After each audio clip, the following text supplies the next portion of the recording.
Okay. Pero syempre sabi ni Jollibee, bago daw siya mapakita ng kanyang dance number, gusto niya lahat ng guests ay papalakpak at sisigaw with the word Jay with energy. Okay.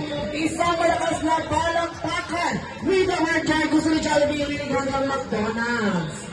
Joke lang. Okay. Gusto ni Jollibee pinakamalakas na palakpakan with the word Jay in 3, 2, 1, go!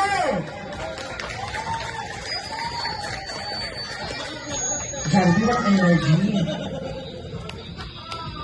Alam, nalungkot na yung bubuhod.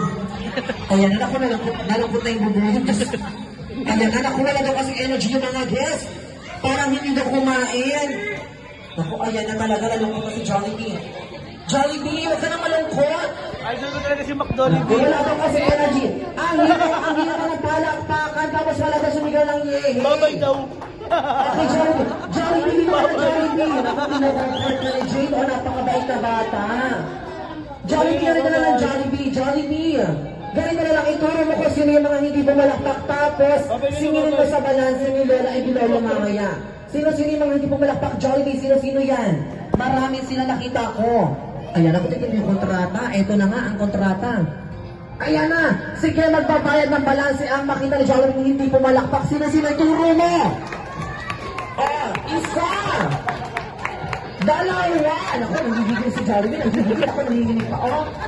Ayan na, naku, Jollibee, gas natin na hindi ang kaaway. Sino pa hindi pumalakpak tapos?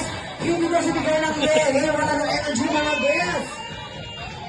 Dalawa, sino pa? Tatlo!